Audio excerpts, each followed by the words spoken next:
ओम शांति। 26 जून 2026। बाप दादा के मधुर महावाक्य। मीठे बच्चे, इस दुनिया में निष्काम सेवा केवल एक बाप ही करता है। बाकी तुम जो भी कर्म करते हो उसका फल अवश्य मिलता है। प्रश्न, ड्रामा अनुसार कौन सी बात 100% सर्टेन है जिसकी तुम बच्चों को खुशी है? उत्तर, ड्रामा अनुसार सर्टेन है कि नई राजधानी स्थापन होनी ही है। तुम बच्चों को खुशी है कि श्रीमत पर हम अपने लिए अपनी राजधानी स्थापन कर रहे हैं। इस पुरानी दुनिया का विनाश तो होना ही है। तुम बच्चे जितना पुरुषार्थ करेंगे उतना ऊंच पद प्राप्त होगा। गीत, तुम्हें पाके हमने जहां पा लिया है। ओम शांति। जो बच्चे कहते हैं बाबा भी वही कहते हैं। बच्चे कहते हैं बाबा तुम्हें पाके हम स्वर्ग के मालिक बनते हैं। बाप भी कहते हैं बच्चे मन मना भव। बात एक ही हो गई। मनुष्य सब पूछेंगे कि ब्रह्मा कुमार कुमारियों को इस सत्संग में जाकर क्या मिलता है। तो ब्रह्मा कुमार कुमारियां कहते हैं हम बाप दादा से विश्व के मालिक बनते हैं। विश्व का मालिक और कोई बन न सके। विश्व के मालिक यह लक्ष्मी नारायण ही है। शिव बाबा तो विश्व का मालिक हो नहीं सकता। तुम बच्चे विश्व के मालिक बनते हो। तुम्हारा बाप विश्व का मालिक नहीं बनता। ऐसी निष्काम सेवा करने वाला और कोई होता नहीं। हर एक को अपनी सेवा का फल जरूर मिलता है। भक्ति मार्ग में व किसी भी प्रकार से जो कोई कुछ भी करते हैं, सोशल वर्कर को भी सेवा का फल जरूर मिलता है। गवर्नमेंट से पगार मिलता है। बाप कहते हैं मैं ही एक निष्काम सेवा करता हूँ जो बच्चों को विश्व का मालिक बनाता हूँ और मैं नहीं बनता हूँ। बच्चों को सुखी करके सुखधाम का मालिक बनाए, 21 जन्मों का सुख दे। मैं अपने निर्वाण धाम में वह वानप्रस्थ अवस्था में बैठ जाता हूँ। वानप्रस्थ तो मूल वतन को ही कहेंगे। मनुष्य वानप्रस्थ लेते हैं, बच्चों को सब कुछ दे जाए, सत्संग आदि करते हैं। गुरु करते हैं कि यह मुक्ति का रास्ता बताएं। अब तुम बच्चे जान गए हो कि मुक्ति जीवन मुक्ति का रास्ता कोई मनुष्य मात्र कभी किसको बता नहीं सकते। वे किसी को भी सद्गति दे नहीं सकते, अपने को भी नहीं दे सकते। अपने को दे तो फिर दूसरों को भी दे सके।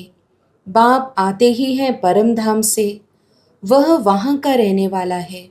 तुम बच्चे भी वहाँ के रहने वाले हो। तुमको पार्ट बजाना है इस कर्म क्षेत्र पर। बाप को भी एक बार यहाँ आना है तुम बच्चों के लिए।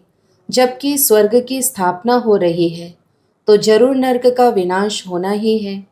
अभी तुम जान गए हो शिव बाबा ब्रह्मा द्वारा आदि सनातन देवी देवता धर्म की स्थापना कर रहे हैं। तुम जानते हो हम मनुष्य से देवता बन रहे हैं फिर से। तुम बच्चों की बुद्धि में है कि हर 5000 वर्ष बाद हम आकर फिर से ब्रह्मा द्वारा शिव बाबा के बच्चे बनते हैं वर्षा पाने के लिए। पतित पावन उनको कहा जाता है। नॉलेजफुल ज्ञान का सागर भी है। योग अर्थात याद सिखाते हैं, परंतु निराकार कैसे समझाए, इसलिए कहते हैं ब्रह्मा द्वारा मनुष्य से देवता बनाता हूँ, अर्थात देवी देवता धर्म की स्थापना कराता हूँ। अब वह धर्म है नहीं, फिर बनाना पड़े। अब फिर से आदि सनातन देवी देवता धर्म स्थापन कर बाकी सबको मुक्तिधाम में ले जाता हूँ। भारत प्राचीन खंड है, इसलिए भारत की आदमशुमारी वास्तव में सबसे जास्ती होनी चाहिए। ऐसी बातें और कोई की बुद्धि में नहीं आती। आदि सनातन देवी देवता धर्म सबसे जास्ती बड़ा होना चाहिए। 5000 वर्ष से उन्हों की वृद्धि होती रहती है। बाकी और तो आते ही हैं 2500 वर्ष के बाद। इस्लामियों की आदमशुमारी कम होनी चाहिए। फिर थोड़े समय बाद बौद्धि धर्म वाले आते हैं तो उन्हों में थोड़ा फर्क होना चाहिए। इस्लामी बौद्धि आदि पहले सतो प्रधान है, फिर धीरे धीरे तमो प्रधान बनते हैं। यह भी हिसाब है। जो अनन्य समझदार बच्चे हैं उन्हों को ख्याल करना पड़े। आजकल लिखते हैं चाइनीज सबसे ज़्यादा है, परंतु उन्हों को सृष्टि चक्र का ज्ञान तो है नहीं। यह सब राज तुम बच्चों की बुद्धि में है। जो पढ़े लिखे हैं उन्हों को डिटेल में समझाना होता है। देवी देवता धर्म वालों को 5000 वर्ष हुए तो इस समय उन्हों की संख्या बहुत होनी चाहिए, परंतु देवी देवता धर्म वाले फिर और धर्मों में कन्वर्ट हो गए हैं। पहले पहले बहुत मुसलमान बन गए, फिर बौद्धि भी बहुत बने हैं। यहाँ भी बौद्धि बहुत है, क्रिश्चियंस तो बेशुमार हैं। देवता धर्म का तो नाम ही नहीं है। अगर हम ब्राह्मण धर्म कहें तो भी हिंदुओं की लाइन में डाल देंगे। अभी तुम जानते हो आदि सनातन देवी देवता धर्म स्थापन हो रहा है हम ब्राह्मणों द्वारा श्रीमत पर। यह भी समझ होनी चाहिए। धर्म गाए तो जाते हैं ना। यहाँ के मनुष्य अपने को हिंदू की लाइन में ले आते हैं, कहेंगे हिंदू आर्य धर्म है, सबसे पुराना है।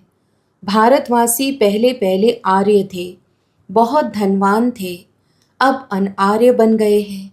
कोई अकल नहीं, जिसको जो आता वह धर्म का नाम रख देते हैं। झाड़ के पिछाड़ी छोटे छोटे पत्ते टाल टालियां निकलते हैं। नए का थोड़ा मान होता है। अभी तुम बच्चे जानते हो कि हम बाबा से स्वर्ग का वर्षा ले रहे हैं, तो ऐसे वर्षा देने वाले बाप को कितना याद करना चाहिए। तुम जितना जास्ती याद करेंगे एक तो वर्षा मिलेगा और तुम पावन बनेंगे। लौकिक बाप से तो धन का वर्षा मिलता है, साथ साथ फिर पतित बनने का भी वर्षा मिलता है। वह लौकिक बाप, वह पारलौकिक बाप, और यह है बीच में अलौकिक बाप। इनको बीच में दोनों तरफ से जोड़ दिया जाता है। शिव बाबा को तो कोई तकलीफ नहीं होती है, इनको कितनी गाली खानी पड़ती है। वास्तव में श्री कृष्ण को गाली नहीं मिलती है, बीच में फंसा है यह।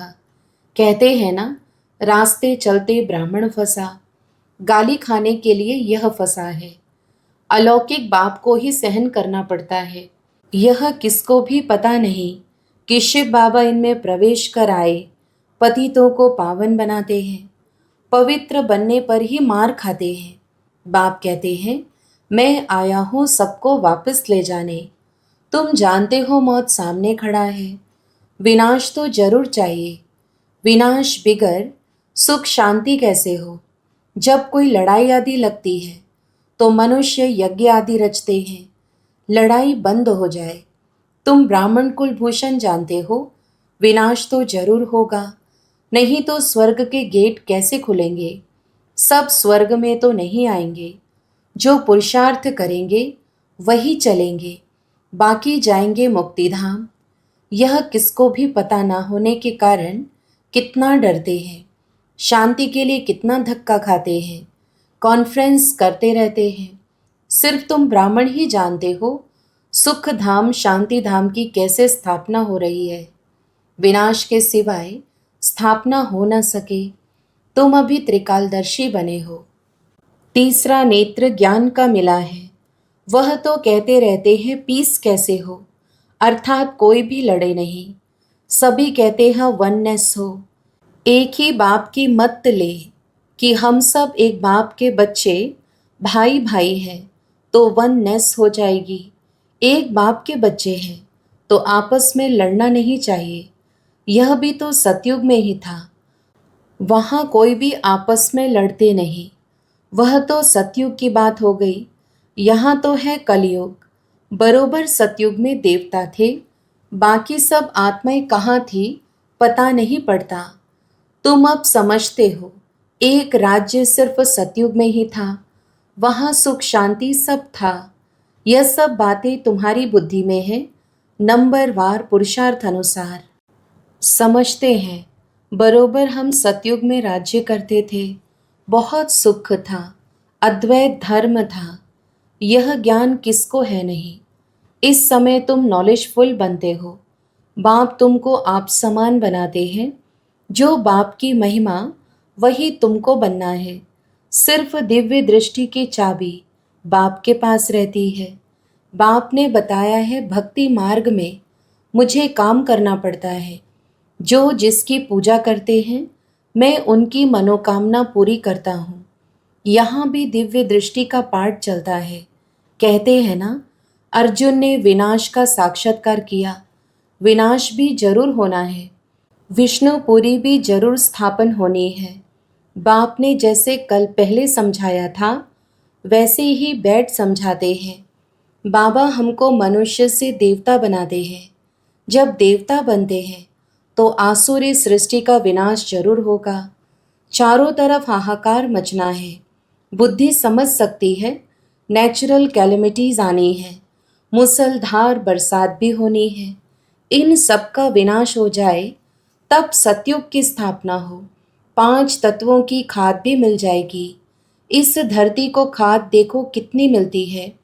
बाप कहते हैं इस रुद्र ज्ञान यज्ञ में यह सब स्वाहा हो जाएगा। भक्ति मार्ग में देखो रुद्र यज्ञ कैसे रचते हैं। शिव बाबा का लिंग और छोटे छोटे सालीग्राम बहुत बनाकर पूजा करके फिर मिटा देते हैं। फिर रोज बनाते हैं, पूजा करके फिर तोड़ देते हैं। शिव बाबा के साथ जिन्होंने भी सर्विस की, उन्हों का भी यह हाल करते हैं। रावण की देखो, हर वर्ष एफजी बनाए उनको जलाते हैं। दुश्मन की तो 1-2 बार एफजी बनाए जलाते हैं। ऐसे नहीं कि वर्ष वर्ष जलाने का नियम रखते हैं। एक बार ही गुस्सा निकाल देंगे। रावण को तो हर वर्ष जलाते हैं। इनका अर्थ कोई समझते थोड़े ही है। फिर कहते हैं रावण ने सीता को चुराया। कुछ अर्थ नहीं समझते। फॉरेनर्स क्या समझेंगे? कुछ भी नहीं। दिन प्रतिदिन रावण को बड़ा बनाते जाते हैं, क्योंकि रावण बहुत दुख देने वाला है। अभी तुम इस पर जीत पाते हो, सतयुग में होगा ही नहीं। यह जो कर्म की भोगना, बीमारी आदि होती है, यह है रावण के कारण। रावण की प्रवेशता होने के कारण मनुष्य जो भी कर्म करते हैं वह विकर्म हो जाते हैं। सुख दुख का खेल बना हुआ है। इससे हिस्ट्री ज्योग्राफी का किसको भी पता नहीं है। लक्ष्मी नारायण को यह राज्य कैसे मिला, किसको पता नहीं। तुम छोटे छोटे बच्चे समझाते हो। यह लक्ष्मी नारायण सतयुग में राज्य करते थे। संगम पर यह राजयोग सीख यह पद पाया है। बिरला को भी छोटी छोटी बच्चियां जाकर समझाए कि इन्होंने यह राज्य कैसे पाया। अभी तो कलयुग है, इनको सतयुग नहीं कहा जाता। राजाई तो अभी है नहीं। राजाओं का ताज ही उड़ा दिया है। धर्म शास्त्र सिर्फ 4 हैं। गीता धर्म शास्त्र है, जिससे 3 धर्म अभी स्थापन होते हैं, न कि सतयुग में। ऐसे नहीं कि लक्ष्मी नारायण ने व राम ने कोई धर्म स्थापन किया। यह धर्म अभी स्थापन कर रहे हैं। फिर इस्लामी, बौद्धि और क्रिश्चियन। क्रिश्चियन का एक ही धर्मशास्त्र है, बाइबल। बस फिर पीछे वृद्धि होती जाती है। आदि सनातन है ही देवता धर्म। अब फिर से देवी देवता धर्म की स्थापना करते हैं। तुम ड्रामा के राज को अच्छी रीति समझ गए हो। खुशी भी रहती है, जबकि तुम बच्चों को 100% सर्टेन है कि हम फिर से अपना राज्य भाग्य स्थापन कर रहे हैं। इसमें लड़ाई आदि की कोई बात ही नहीं। राजधानी स्थापन हो रही है, यह सर्टेन है। As certain as death. तुम जानते हो, हम फिर से राज्य भाग्य लेते हैं। कल्प कल्प बाप से वर्षा लेते हैं। जितना पुरुषार्थ करेंगे उतना ऊंच पद पाएंगे। अच्छा, मीठे मीठे सिकीलधे बच्चों प्रति माता पिता बाप दादा का याद प्यार और गुड मॉर्निंग। रूहानी बाप की रूहानी बच्चों को नमस्ते। हम रूहानी बच्चों की भी रूहानी माता पिता बाप दादा को याद प्यार, गुड मॉर्निंग और नमस्ते। धारणा के लिए मुख्य सार। पहला, जो बाप की महिमा है उस महिमा को स्वयं में लाना है। बाप समान महिमा योग्य बनना है। पारलौकिक बाप से पवित्रता का वर्षा लेना है। पवित्र बनने से ही स्वर्ग का वर्षा मिलेगा। दूसरा, श्रीमत पर अपने ही तन मन धन से एक आदि सनातन देवी देवता धर्म की स्थापना करनी है। वरदान, पुराने संस्कार रूपी अस्थियों को संपूर्ण स्थिति के सागर में समाने वाले समान और संपूर्ण भव। स्पष्टीकरण, बाप समान व संपूर्ण बनने के लिए सृष्टि की कयामत के पहले अपनी कमजोरियों और कमियों की कयामत करो। कोई भी उलझन का नाम निशान न रहे, ऐसा अपने को उज्जवल बनाओ। जैसे जन्म परिवर्तन के बाद पुराने जन्म की बातें भूल जाती हैं, ऐसे पुरानी बातों को, पुराने संस्कारों को भस्म करो। अस्थियों को भी संपूर्ण स्थिति के सागर में समा दो, तब कहेंगे समान और संपूर्ण। स्लोगन, विस्तार को सार में समाने की जादूगरी सीख लो तो बाप समान बन जाएंगे।